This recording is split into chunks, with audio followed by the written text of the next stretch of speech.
नमस्कार. तर आजच्या व्हिडिओमध्ये ना अशा प्रकारचं परफेक्ट जॅकेट कसं शिवायचं ना तेच मी सांगणार आहे, अगदी सोप्या भाषेत आणि सोप्या पद्धतीने. तर हे जॅकेट मी ना 1.5 वर्षाच्या मुलीसाठी शिवते, पण हे साधारणतः 11 महिन्यापासून म्हणजे 1 वर्षापासून ते 2 वर्षापर्यंतच्या मुलीला येऊ शकतं, कधी-कधी अडीचही, कारण की त्या मुलींना तेवढ्याच दिसतात, जास्त मोठ्या दिसत नाही. तर तुम्ही हे 1 वर्षापासून ते 2.5 वर्षाच्या मुलीसाठी शिवू शकता सेम पद्धतीने. त्यासाठी मी इथं उंची ठेवणार आहे बघा. आपल्याला तयार उंची ना जॅकेटची 8 इंच पाहिजे, त्याच्यासाठी मी 1 इंच वाढवून घेतला आहे शिलाई मार्जिन. 9 इंचावरती उंची घेतली. त्यानंतर रुंदी आपल्याला छातीची रुंदी जेवढी असेल त्याचा 4था भाग आणि 2 इंच शिलाई मार्जिन ॲड करायचं आहे. मी इथं छातीची रुंदी आणि 4था भाग घेतला. त्यानंतर 2 इंच मी इथं गळा रुंदी घेतली आणि 4.5 इंच शोल्डर. 4 जरी ठेवलं तरी चालेल, स्लीवलेस आहे त्याच्यामुळे 4ही चालेल. त्यानंतर मी इथं मुंडा घेतलेला आहे 4 इंच. जर बाही लावायची असेल तर 4.5 इंच घ्यायचं आणि बाही लावायची नसेल तर 4 इंच घ्यायचं. 1 इंचावरती गोलाकार देऊन घेतला मुंड्याला. त्याच्यानंतर गळ्याची उंची घेतली 3 इंच आणि ह्यालासुद्धा 1 इंचावरती गोलाकार देऊन घेणार आहे. त्याच्यानंतर खालच्या साईडनं कमरेचं मेजरमेंट टाकायचं. कंबर जेवढी असेल त्याचा 4था भाग आणि प्लस त्याच्यामध्ये 2 इंच शिलाई मार्जिन ॲड करायचं. मी इथं 7 इंच एवढं घेतलेलं आहे. आणि आता जसं मार्किंग केलं आहे ना तसंच्या तसं आपण हे कटिंग करून घेऊया. तर बघा असं व्यवस्थित असं कटिंग करायचं. अजून मी इथं गळा कट केलेला नाही आहे, कारण की गळा मी तुम्हाला दुसऱ्या पद्धतीने दाखवते कट करायचं. डायरेक्ट आपण कट केलं असतं तर आपलं बरोबर आलं नसतं.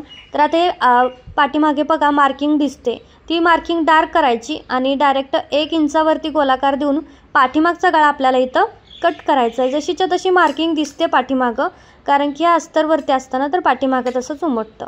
आता हे आपण पाठीमागचा गळा कट करून घेऊया आणि त्याच्यानंतर आता आपण पुढचा गळा घेऊया. तर पुढचा गळा कट करण्यासाठी जसंच्या तसं इथं फोल्ड करायचं आणि त्याच्यानंतर अशा प्रकारे बघा गोलाकार द्यायचा गळ्याला थोडासा आणि त्याच्यानंतर असा टर्न घ्यायचा खालच्या साईडनं, असं बघा आकार द्यायचा.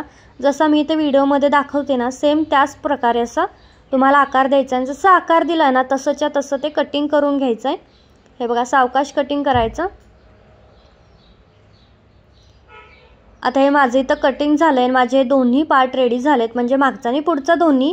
आता मी इथं काठाचा जो पार्ट आहे ना तो इथं मी कट करून घेतला, आधीच कट करून ठेवलं होतं, सेम आहे त्याच्या थोडंसं बाहेरनं असं कट करून घेतलं आहे. आणि त्याच्यावरती आता आपला अस्तरचा पार्ट ठेवायचा बघा, व्यवस्थित ॲडजस्ट करायचा जसा बसत असेल तसा.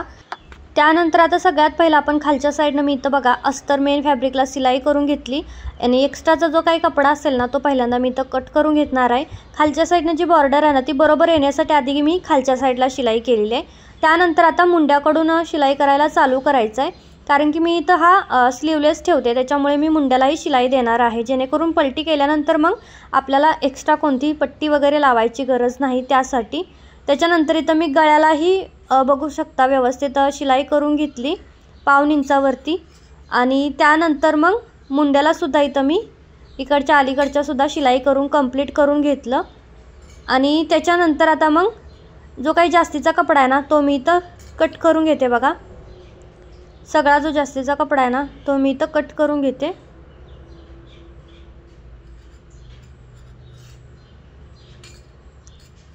त्याच्यानंतर इथं छोटे छोटे कट्स द्यायचे, जेणेकरून आपण ज्यावेळेस पलटी करू ना त्यावेळेस ते इझिली पलटी होईल ना त्यासाठी. गळ्यालाही मी इथं छोटे छोटे कट्स दिलेत.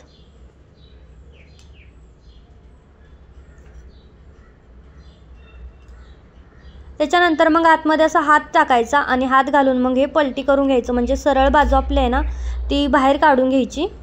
हे बघा अशी. आणि त्याच्यानंतर एखादा प्रेस केलात ना तरी पण चालतंय. प्रेस दिल्यानंतर मग अजूनच छान असं फिनिशिंग येतं बघा. आता सगळ्यात पहिलं मी इथं कडेकडेनी गळ्याला पहिल्यांदा शिलाई करून घेते. जास्तही कडेला द्यायचं नाही, अगदी एखाद लाईन आपली ना थोडंसं साईडला आली पाहिजे अशी शिलाई द्यायची. त्यानंतर इथं मुंड्यालासुद्धा सेम शिलाई करून घेऊया आपण. त्याच्यानंतर अलीकडचा जो मुंडा आहे ना त्या अलीकडच्या मुंड्यालासुद्धा सेम त्याच प्रकारे इथं शिलाई करून घेऊया. आणि त्याच्यानंतर मग आपल्याला खालच्या साईडनी सुद्धा सेम दाबटीप देऊन घ्यायचे.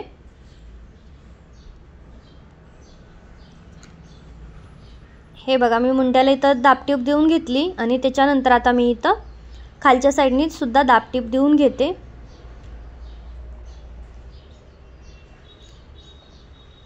आणि ही दाबटीप देऊन झाली की मग आपला बॅक पार्ट जो आहे ना तो रेडी होईल इथं। असे जे पैठणचे कपडे असतात ना त्याचं जर असं जॅकेट वगैरे ट्राय केलं ना खूप छान लुकही दिसतं, थोडंसं वेगळं काहीतरी आणि छान वाटतं। तर आता आपण काय करूया, पुढचा जो पार्ट आहे ना तो रेडी करूया। त्यासाठी जो मेन फॅब्रिक आहे ते सरळ ठेवायचं, त्याच्यावरती अस्तर असं व्यवस्थित ठेवायचे, दोन्ही पार्ट समोरासमोर दोन्ही पार्ट ठेवायचे, गळा एक्झॅक्ट समोरासमोर आणि सगळं समोरासमोर आलं पाहिजे असं। त्याच्यानंतर 2 दोऱ्या घ्यायच्यात आपल्याला, कारण की दोरीसुद्धा आपण आधीच लावणार आहोत जेणेकरून आपलं फिनिशिंग चांगलं राहील ना त्यासाठी।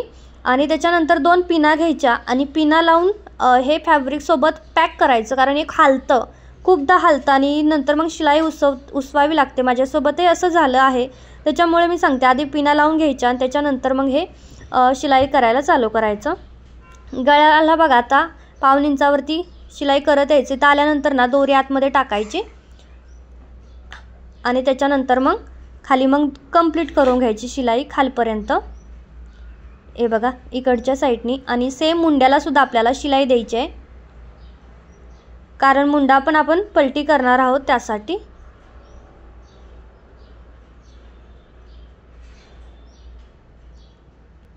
त्यानंतर आता सेम पद्धतीने आपल्याला अलीकडच्या पार्टला सुद्धा शिलाई करून घ्यायचं आहे। सेम आपल्याला समोरासमोरच दोरी ठेवायची आहे, दोरी खालीवर नाही झाली पाहिजे, हे एक लक्षात ठेवायचं की दोरी कधी कधी काय होतं खालीवर असं जातं त्यासाठी। तर आता इकडनंही मी पूर्ण हे कंप्लीट करून घेते बघा कडेपर्यंत। त्याच्यानंतर इकडच्या साईडच्या मुंड्याला सुद्धा मी इथं शिलाई करून घेणार आहे, जेणेकरून पलटी करू ना त्यावेळेस आपले इझिली दोन्ही मुंडे व्यवस्थित निघतील त्यासाठी। तर आता मी इथं ह्या पिना काढते आणि जो काही आपला एक्स्ट्राचा कपडा आहे ना तो आपला सगळा एक्स्ट्राचा कपडा कट करायचा आहे, जेणेकरून पलटी केल्यानंतर ना तिथे अजिबात जाड वगैरे दिसत नाही ना, तर त्यासाठी। त्यानंतर आपल्याला मधून कट करायला चालू करायचं आहे, इथून मधून सुरुवात करायची बघा, आणि ह्या साईडनं असं सुरुवात करायची। दोन्ही पार्ट आपल्याला वेगवेगळे करायचे आहेत, पण इथे सुद्धा अगदी कडेने कट करायचं, जेणेकरून पलटी केल्यानंतर आपलं जास्त जाड नाही दिसणार ना त्यासाठी। हे बघा इकडच्या साईडनी सुद्धा मी इथं कट करून घेते आणि त्याच्यानंतर सगळ्या पूर्ण पार्टला ना छोटे छोटे कट्स द्यायचे आणि त्याच्यानंतरच मग पलटी करायचं। तर इथं मी पूर्ण पार्टला छोटे छोटे कट्स देऊन घेते।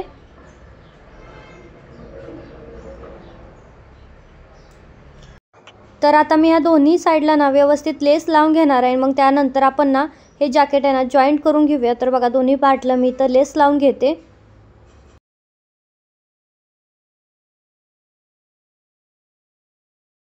लेस लावून झाल्यानंतर एक पार्ट इथं उलटा ठेवायचा आणि त्याच्यावरती सरळ पार्ट असा सरळच ठेवायचा आणि मग बघा शोल्डर जॉईंट करायचे। त्याच्यानंतर उलटं करून मग आपण आतमधून शोल्डर दाबणार आहोत, जेणेकरून आपल्याला ओव्हरलॉक वगैरे करायची गरज लागणार नाही त्यासाठी।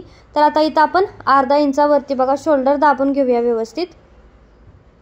तर आता मी इथं शोल्डर दाबून घेते,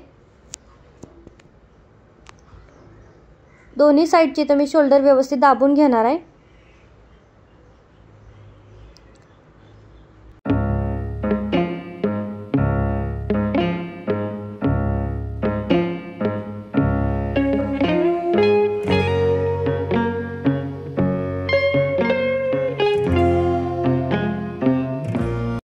तर आता दोन्ही शोल्डर जॉईंट झाल्याच्या नंतर ना पहिल्यांदा सरळ भागाकडूनच मी साईड पार्ट दोन्ही जॉईंट करून घेते बघा, इकडच्या साईडचं पण आणि इकडच्या साईडचं पण दोन्ही साईड पार्ट इथं जॉईंट करून घेणार आहे आणि त्याच्यानंतर मग आतल्या साईडनं फिटिंग करते। तर हे बघा आत पलटी करून मग जे काही फिटिंगचं माप असेल ना ते फिटिंगचं माप टाकून इथं ना फिटिंग टाकून घ्यायचं आहे। तर सरळ टिप आल्या पाहिजे त्या फिटिंगच्या।